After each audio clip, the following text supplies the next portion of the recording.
Good morning, students of class 10. Today I have taken a new chapter. The chapter is statistics. Before this, I taught you areas related to circle. This chapter may not be the chapter of term 1. So the chapter 1 includes this statistics chapter also. सो मैं start कर रहा हूँ statistics chapter, जिसमें जो main बातें हैं, जो main points हैं, उसका मैं डिस्कशन कर रहा हूँ। स्टैटिस्टिक्स स्टार्ट करने पे क्या क्या जानना चाहिए ये मैं डिस्कस कर रहा हूँ। So statistics is the science of collection, organisation, presentation, analysis and interpretation of the numerical data. Data का मतलब क्या है कि जो हमारा इंफॉर्मेशन है, अगर वो नंबर के फॉर्म में है तब उसे हम बोलेंगे न्यूमेरिकल डाटा। ठीक है। अब इस डाटा का हम लोग क्या करते हैं, पहले कलेक्शन करते हैं। जैसे किसी क्लास के बच्चे का डेट ऑफ बर्थ लेना हो या उसकी एजेस लेनी हो, ये कलेक्शन हुआ। ऑर्गेनाइजेशन का मतलब है उसको सिस्टमेटिक ऑर्गेनाइज करना। प्रेजेंटेशन का मतलब है कहीं दिखाना।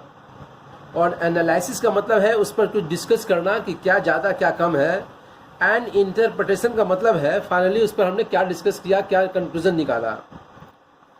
अ certain value representing the whole data and signifying its characteristics is called an average of the data. वह वैल्यू जो पूरे डाटा को देखने के बाद हम लोग उसका कुछ निचोड़ निकालते हैं, स्क्वीजिंग पार्ट निकालते हैं। सिग्निफाइंग इट्स कैरेक्टरिस्टिक्स मतलब हमने क्या उससे आउटपुट निकाला, इसको बोलते हैं called an average of the data. An average tends to lie centrally with the values of variable arranged in ascending और डिसेंडिंग ऑर्डर ऑफ मैग्नीट्यूड। चाहे वो बढ़ते हुए क्रम में हो या फिर घटते हुए क्रम में हो, उसको एवरेज हम लोग निकालते हैं। तो जैसे घटते हुए क्रम में निकालेंगे अगर, तो एक समय ऐसा आएगा जहाँ से डाटा बढ़ना शुरू करेगा।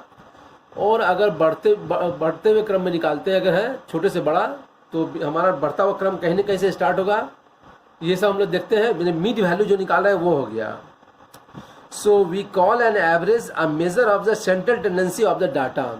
यानी जो डाटा हम लोग दिया हुआ है उसका जो माध्य भाव क्या है, मतलब क्या है, उसका मीन क्या है, ये हम लोग सेंट्रल टेंडेंसी हो गया।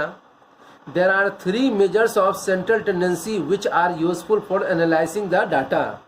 यानी कि हम लोग अगर निकालते हैं सेंट्रल टेंडेंसी, तो इसके निकालने के 3 तरीके हैं। 3 तरह से निकालते हैं जो एनालाइज करते हैं डाटा का। पहला है मीन, फिर है मीडियन और थर्ड है मोड। 3 तरीका है। फर्स्ट वन अर्थमेटिक मीन और मीन का दूसरा नाम अर्थमेटिक मीन भी है। इस अर्थमेटिक मीन में है द अर्थमेटिक मीन और mean is the value obtained by dividing the sum of the values of the items in a series by the number of items. जितने भी डाटा रहेंगे सबको ऐड करना है और डाटा नंबर में कितने हैं वो देख करके उसको डिवाइड करना है। सो हमारा फॉर्मूला है to calculate the mean of the ungroup data we have following methods. पहला है direct method. The mean of the n observations x1, x2, x3 up to xn is x bar। x bar का मतलब है mean निकाल रहे हैं। इस सारे नंबर को ऐड कर देंगे जितने भी डाटा है और उसको नंबर ऑफ नंबर से डिवाइड कर देंगे। x बार इस सिंबल को बोलते हैं समेशन, यानी एडिशन, सबका एडिशन है। i की जगह पे 1 से लेकर के n तक जाएंगे। i is equal to 1 to n। सबको ऐड करने के बाद n से डिवाइड करना है। Where sigma is known as summation or sum of the given terms। Next है frequency distribution. Let f1, f2, f3 ये सारे कोरस्पॉन्डिंग फ्रीक्वेंसीज हैं। जितने भी डाटा दिए हुए हैं इसका कोरस्पॉन्डिंग फ्रीक्वेंसीज है। तब x bar is equal to f1, x1, f2, x2, f3 ये सब अप्लाई करते हैं। और फिर यहाँ पर वही है i equal to 1 to n। यहाँ पर f1 यानी कि पहले वाले के लिए हमारा x1 के लिए f1 है, तो यहाँ पर f1 की जगह पर 1 लिखे f1 लिखेंगे, f2 ऐसे लिखते चले जाएंगे। नेक्स्ट है अर्थमेटिक मीन और मेथड और shortcut method. let a be the assumed mean for the from the given data, then x bar is equal to a plus capital fi sigma fi di by summation fi where deviation di is equal to xi minus a। इसको मैं one by one बताऊंगा, लेकिन अभी ये जान लीजिए कि ये एज्यूम्ड वैल्यू है जिसको हम लोग मान के चलते हैं। नेक्स्ट हमारा है mean of the grouped data. Mean of the grouped data, to calculate the mean of the group data we have following methods. ये class mark of the class interval is a minus b, मतलब class mark निकालते हम लोग हैं, the class interval is a minus b, then x is equal to a plus b by two, यानी upper limit plus lower limit divided by to. a to b है, ये a to b, a minus B नहीं है, a to b है। तो हम लोग upper limit plus lower limit by two करेंगे तो हमारा निकल जाएगा क्लास मार्क यानी मिड वैल्यू। अब पहला है डायरेक्ट मेथड में, तो डायरेक्ट मेथड में हमारा f1 f2 ये सारे फ्रीक्वेंसीज हैं जिस डाटा के जिसका x1 x2 x3 ये सारे ऑब्जर्वेशंस हैं। तब मीन निकालने का फार्मूला जिसके बारे में पहले जो दिखा गया है, अब हम लोग ये भी लिख सकते हैं, यानी कि मिड वैल्यू जो निकालते हैं हम लोग हैं वो निकालने के बाद हम लोग फ्रीक्वेंसी से मल्टीप्लाई कर देंगे। हर एक डाटा का हर एक क्लास इंटरवल का मिड वैल्यू अलग अलग होगा, इसलिए ai प्लस bi लिखा हुआ है। सब जगह 1 पुट करेंगे तो पहले वाले का निकलेगा, 2 पुट करेंगे तो सेकंड वाले का निकलेगा। यही काम पीछे भी किया गया है। एज्यूम्ड मीन मेथड है shortcut method. Let A be the assumed mean occurring in the middle of the mid values of the class interval, then mean X bar is equal to A plus fi di by summation fi where mid value xi is equal to ai plus bi by two, यानी पहले वाले class interval का है। And deviation है di is equal to xi minus a, यानी जिसको हम लोगों ने वैल्यू मान लिया है वो है। स्टेप डेविएशन मेथड है mean is equal to x bar is equal to a plus summation fi ui by summation fi into h where mid value xi is equal to ai plus bi by two और ui is equal to xi minus a by h। जो पहले भी निकाला था di हम लोग, वो di में केवल क्लास जो हमारा क्लास साइज है उससे डिवाइड कर देना है। And h is the width of the class. Width का मतलब हो गया क्लास साइज कितना है। नंबर 3 है the algebraic sum of the deviation of variables from their mean is always 0, यानी हमारा हो गया xi माइनस x इज इक्वल टू 0, यानी मिड वैल्यू जो भी आता है जिसको हमने माना था वो जब भी निकालेंगे तो 0 निकलेगा। ये combined mean x bar is equal to n1 x1 by plus n2 by x2 by n1 plus n2, यानी नंबर ऑफ टर्म्स मतलब बढ़ा हुआ अगर हो तब ये निकालते हैं। 2 डाटा अगर होगा तो वैसे निकालते हैं n1 बाय n1 x1 बार है, यानी पहले किसी पार्टिकुलर डाटा का मीन हमने निकाल लिया जिसमें नंबर ऑफ डाटास n है, तब ये फॉर्मूला है, ये मीन वैल्यू है, ये भी मीन वैल्यू है और कंबाइंड मीन निकालते हैं। यानी 2 या 2 से अधिक अगर क्लास इंटरवल हो तो सबका कंबाइंड मीन निकालने का ये तरीका है। ठीक है, अब हम लोग आते हैं, ये मीन हम लोग देखा, अब देखेंगे median. The median of a distribution is the value of the middle value variable when the variables are arranged in ascending और डिसेंडिंग ऑर्डर, यानी इसको सजाते अगर हम लोग हैं असेंडिंग या डिसेंडिंग ऑर्डर में तो जो मीडियन हमारा है वो मिड वैल्यू निकालते हैं। Median is the average of the position of the numbers, number का पोजीशन हम लोग लेते हैं उसका एवरेज निकालते हैं। मीडियन ऑफ अनग्रुप डाटा, 2 तरह के डाटा होते हैं, ग्रुप्ड एंड अनग्रुप डाटा। तो मीडियन ऑफ अनग्रुप डाटा निकालेंगे। To calculate the median of ungroup data we have the following method, जब क्लास इंटरवल नहीं बना हो तब निकालते हैं। तो ये है to calculate this ungroup data we have the following methods. पहला क्या है, arrange the data in ascending or descending order and then find the number of terms n. If n is odd then median is equal to n plus 1 by 2, यानी जितने numbers हैं वो को हमने देख लिया, अगर नंबर ऑड में है टोटल डाटा तो n plus 1 by 2 एथ ऑब्जर्वेशन जो भी आएगा वो हमारा मीडियन कहलाएगा। इफ n is even, अगर n even number of terms even है तब median is equal to 1 by 2 n by 2th observation plus इसमें 1 ऐड कर देंगे, इसमें हाफ निकालते हैं, या हाफ से मल्टीप्लाई किए, पहले n बाय 2th निकालते हैं, फिर n बाय 2 प्लस 1th निकालते हैं, ऑब्जर्वेशन जो भी आएगा उस दोनों को ऐड करने के बाद 2 से डिवाइड करते हैं। इसका कंसेप्शन क्लियर होगा हम लोगों को जब हम लोग एग्जाम्पल्स लेंगे, 1 by 1 लेंगे हम लोग। फ्रीक्वेंसी डिस्ट्रीब्यूशन में first find n/2 where n is equal to summation f, यानी फ्रीक्वेंसी सारे को ऐड करते हैं और 2 से हम लोग डिवाइड करते हैं फ्रीक्वेंसी डिस्ट्रीब्यूशन में। नेक्स्ट है कि find the cumulative frequency of each value of the variable and take value of the variable which is equal to और जस्ट ग्रेटर देन n/2। अब cumulative फ्रीक्वेंसी कैसे निकालते हैं कि फ्रीक्वेंसी हम लोग ऐड करते चले जाते हैं। पहले डाटा का फ्रीक्वेंसी दिया हुआ है, उसमें सेकंड वाले में ऐड किए, सेकंड को थर्ड वाले में ऐड किए, ऐसा ऐड करते चले जाते हैं। और जो n/2 निकाले हम लोग वो वैल्यू निकालते हैं वेरिएबल का जो या तो n/2 के बराबर है या n/2 से बड़ा है। This value of the variable is the median, और जो वैल्यू दिखाई देगा वो मीडियन कहलाएगा। ये हो गया अनग्रुप डाटा के लिए। अब ग्रुप डाटा में है median of the group data. To calculate the median of the group data we have the following methods. Find n/2 where n is equal to summation f, यानी सारे frequency का addition. Find the class corresponding to n/2, median class निकालते हैं n/2 का। Median lies in the same class, median का value उसी बीच में रहता है। This class is known as median class, इसी को बोलते हैं हम लोग median class. So median is equal to l plus n/2 minus CF by f into h।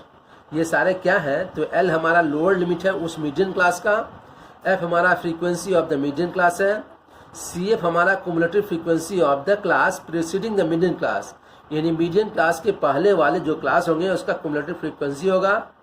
h हमारा होगा क्लास साइज, यानी कि हमारा क्लास इंटरवल का साइज कितना है, upper limit plus minus lower limit, इससे निकल जाएगा। n is equal to sum of the frequency, सारे फ्रीक्वेंसी का एडिशन है। नेक्स्ट हमारा है mode.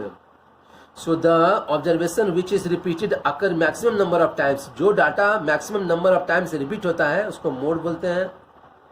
When the data is ungrouped, अगर डाटा अनग्रुप्ड हो तो arrange the data in ascending और डिसेंडिंग ऑर्डर, सब डाटा को अरेंज करते हैं असेंडिंग या डिसेंडिंग ऑर्डर में। Take the observation which occurs maximum number of times in the given data, जो सबसे ज़्यादा नंबर ऑफ टाइम्स रिपीट होता है that observation will be the mode of the given data, उसी को हम लोग बोलेंगे ये मोड है। When the data is grouped, अगर ग्रुप डाटा हो तो take a class with the maximum frequency, this class is known as modal class. हम उस क्लास इंटरवल को लेंगे जिसका फ्रीक्वेंसी मैक्सिमम हो, और तब मोड का फॉर्मूला है L plus FM minus FP by 2FM minus FP minus FS into H। ये सारे वैल्यूज कहीं कहीं अलग है, कहीं F0 कहीं F1 F2 ऐसे दिया जाता है, लेकिन मीनिंग सेम है।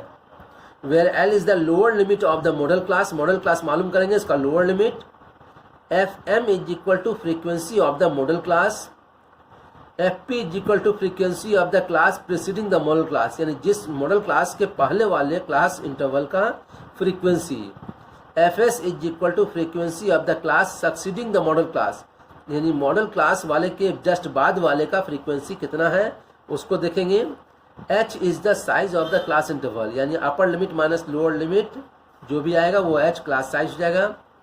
एम्पेरिकल फॉर्मूला है mode is equal to 3 into median minus 2 into mean. इसका बहुत हमेशा जरूरत पड़ता है कि अगर दो डाटा मालूम हो तो थर्ड निकाला जा सकता है। Graphical representation of cumulative frequency distribution, कैसे ग्राफ में दिखाते हैं हम लोग क्युमुलेटिव फ्रीक्वेंसी को, तो ये देखना है कि cumulative frequency curve and ogive of less than type on a graph paper we mark the upper class limits along x axis, यानी किसी क्लास इंटरवल का अपर लिमिट जो आता जाएगा सबको देंगे एक्स एक्सिस पे, and the corresponding cumulative frequencies, और उस क्लास इंटरवल का जो भी फ्रीक्वेंसी क्युमुलेटिव फ्रीक्वेंसी है उसको देंगे वाई एक्सिस पे। Join them by a free hand, यानी एक से फर्स्ट वाले को सेकंड वाले से, सेकंड को थर्ड वाले से मिलाते चल जाएंगे, स्मूथ कर्व मिलेगा। This type of graph is called ogive or for less than series. ये कोई जरूरी नहीं है कि सारे हमारे ज्वाइन करने पे स्ट्रेट लाइन ही मिले।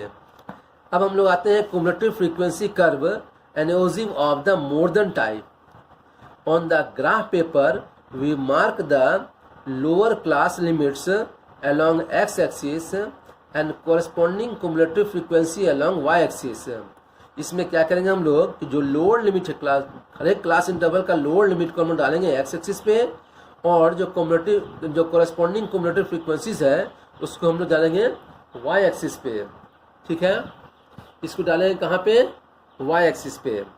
Join them by a free hand smooth curve, वैसे ही फर्स्ट वाले को सेकंड वाले से एंड सेकंड वाले को थर्ड वाले से मिलाते चले जाएंगे हम लोग।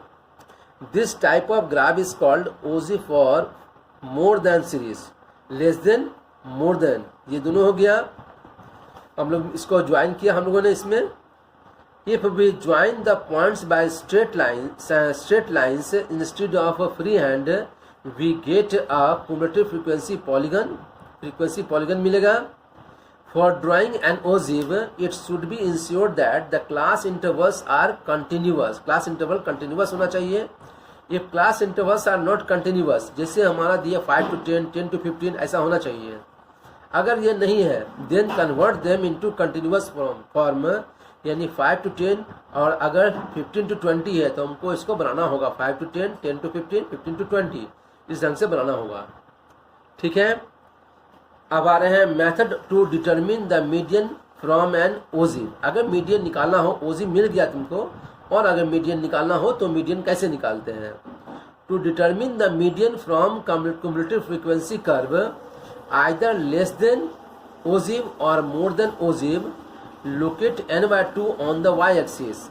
जैसे n का वैल्यू मालूम हो डाटा से तो हम लोग n/2 निकालते हैं और उसको y एक्सिस पर देखते हैं कहाँ कितने, y एक्सिस पे देखते हैं हम लोग हैं कहाँ है, उसके सामने आते हैं और वहाँ से परपेंडिकुलर डालते हैं हम लोग x एक्सिस पे। ये तरीका है निकालने का। जैसे एग्जाम्पल में दिया गया है 0 to 10, 10 to 20, 20 to 30 दिया गया है। मान लो n = 80 आया तो 80 को 2 से डिवाइड करेंगे तो आ गया 40। इस 40 को देखेंगे y एक्सिस पे तो 40 यहाँ पे है। यहाँ से स्ट्रेट लाइन ड्रॉ किया गया, जहाँ से टच करे ग्राफ को उस ग्राफ से परपेंडिकुलर डालेंगे x पे, और x पे जहाँ टच कर जाए that is the value of the median. ठीक है, इसमें less than type or more than type दोनों है, दोनों जहाँ कट कर जाए वहाँ से परपेंडिकुलर डाल देना है, that is called median. So from point 40 on y axis draw a line parallel to x axis, एक पैरेलल लाइन हुआ इसके x एक्सिस के, cutting the curve at a point from this point, इस point पर cut किया।